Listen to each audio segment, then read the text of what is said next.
嗨，大家好，我是小叔，这里是一个专注聊养生的频道。如果您对养生感兴趣，可以订阅我们的频道，您一定会有不错的收获。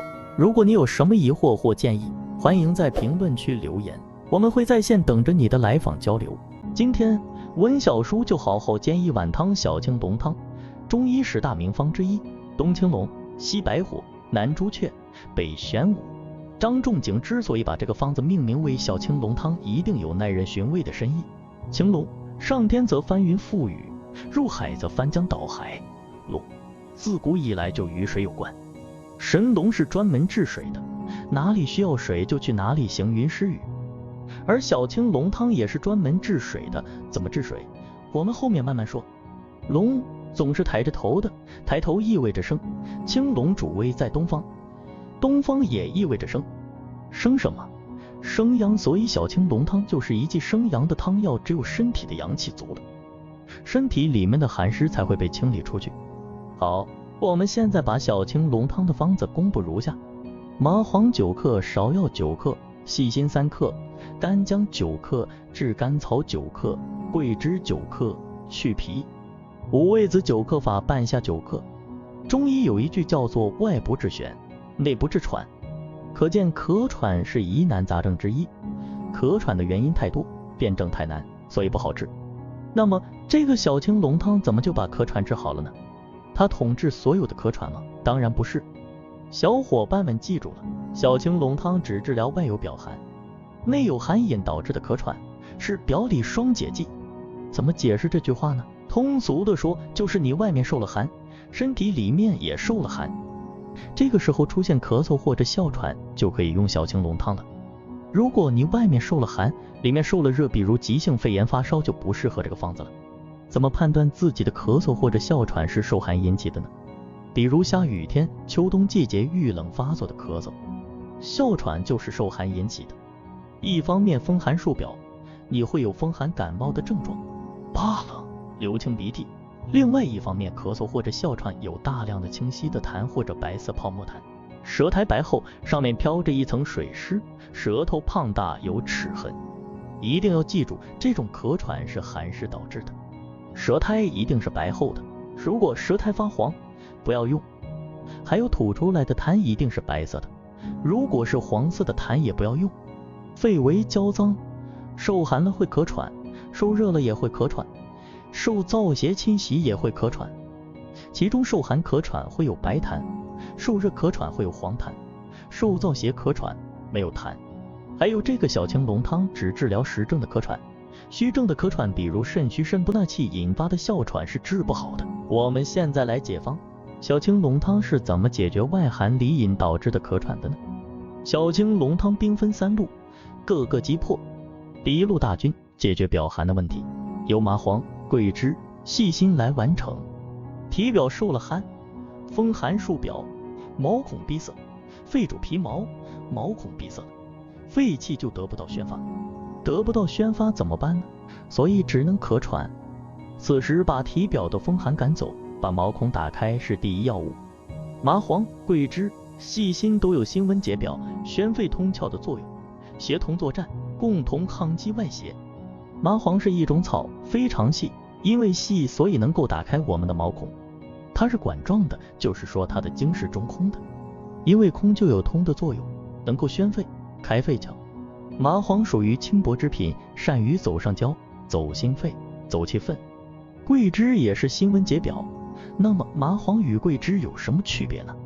区别就是麻黄解表的力度比桂枝更大，桂枝能够走到肌肉，麻黄能够走到毛孔。麻黄主要走气分，桂枝走血分，通常麻黄与桂枝合用，强强联手，发汗的力度就很猛。麻黄绝对是纯爷们，与大黄一样，都是一位刚烈的将军。大黄把敌人从大肠从下面赶走，麻黄把敌人从上面从全身的毛孔赶走。麻黄单独用解表发汗的力度不大，所以需要桂枝来协助。桂枝会迅速把我们身体里面的气血调集到体表，与风寒外邪做殊死搏斗。桂枝能够把气血送到肌肉，送到体表，身体任何一个部位只要有足够的气血，无论什么病都会治愈。中医把桂枝这种独特的能力叫做解肌。桂枝为啥能够解表发汗，看看它长在哪里就明白了。桂枝是长在桂树最顶端那一小节嫩枝，因为长在最顶端，所以阳气最足，最具有生发之性。因为长在最顶端，所以桂枝的药性就会往上走，往体表走。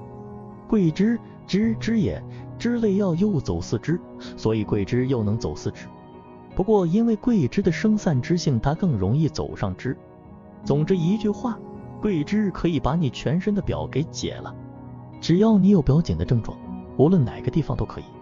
桂枝张仲景这里标注要去皮，为啥子要去皮？因为皮有收敛的特性，治疗感冒我们要的是桂枝的发散之性，所以要去皮。同理，生姜也一样，当你用生姜治疗感冒时也要去皮，当你用生姜温中止呕的时候就不用去皮。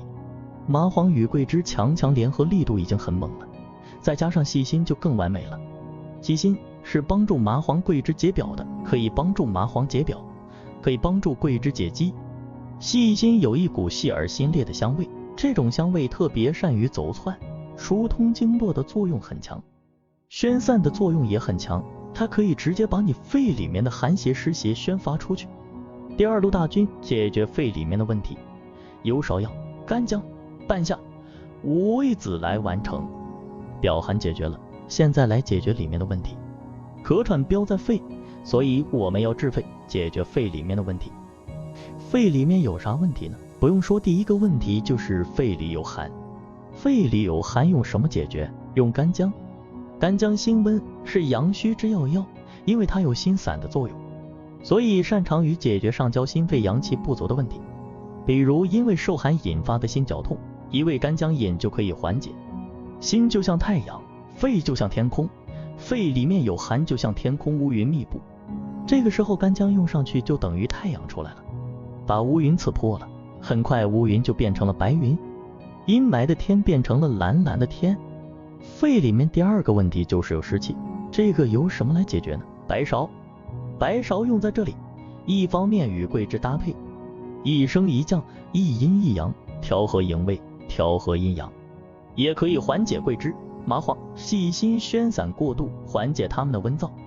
白芍主要是滋阴养血的，四物汤主要成分之一。白芍用在这里还有一个妙处，就是利小便，它的药性是往下走的，可以把身体里面的湿气通过小便的形式排出去。肺里面的第三个问题是最大的问题了，也是咳喘病人最头疼的问题，那就是大量的白痰。因为肺里面的寒湿久久宣发不出去，就凝结成痰，痰堵塞了肺窍，肺本能的要把痰排出去，所以才会出现咳喘。如果把这些痰清理干净，自然就不会咳喘了。怎么解决痰的问题呢？化痰生药半夏来也，无论是千古第一化痰方2陈丸，还是化痰更为全面的温胆汤，半夏都是绝对的主力。半夏不仅化痰，还有降逆的作用。所谓降逆，就是把不应该往上走的气往下降。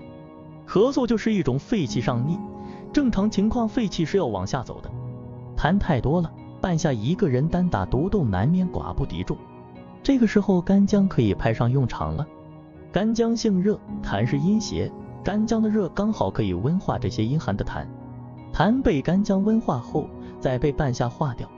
这里为什么会用五味子呢？主要是解决咳嗽、哮喘这个标。先不管本在哪里，咳喘这个标也是要治一下的。五味子是敛肺气的，咳喘是一种宣发过度，五味子让肺气稍稍收敛一下。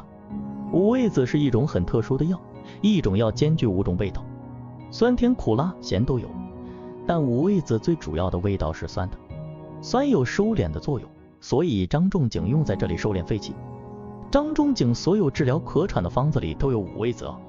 很多男人用五味子泡酒喝，有补肝肾的作用。五味子用在小青龙汤里，目的是让肺气的收敛与宣发达到一个平衡，阴阳平衡，百病消，咳嗽哮喘自然就没有了。第三路大军稳稳地守住中焦，保护脾胃之气，由干姜、炙甘草来完成。我们知道肺为助痰之气，脾胃生痰之源，肺里面有很多痰，最根本的原因还是脾阳不振，脾胃运化不利，这些寒湿停留在身体，最后化成痰。脾把这些痰运到了肺里，肺只不过是代为受雇而已。所以我们要加强脾胃的运化功能。干姜与炙甘草就是启动脾胃功能的。干姜可以温中，温化脾胃，脾得温则运。炙甘草就津液，直接补充脾胃的气血。干姜是阳，炙甘草是阴，一阴一阳就可以让脾胃这个轮子运转起来了。由此可见，干姜在小青龙汤里起到的作用举足轻重啊。如果寒症很重，可以多加点干姜。至此，这碗冒着热气新鲜出炉的小青龙汤已经煎好，请君品尝。你们慢慢品，慢慢喝，喝走老慢支，喝走肺气肿，喝走肺炎，喝走肺气肿，喝走慢阻肺，喝走咳嗽与哮喘。记住，只要符合外寒里饮，吐大量清稀泡沫痰就可以用。如果你是热症或者阴虚导致的肺病就不适合，可以服用7天试试。这个方子有些峻猛，有些温燥，毕竟是青龙嘛。飞龙在天，再往上一步就是亢龙有悔了。祝小伙伴们的身体与事业都能够飞龙在天，不要亢龙有悔哦。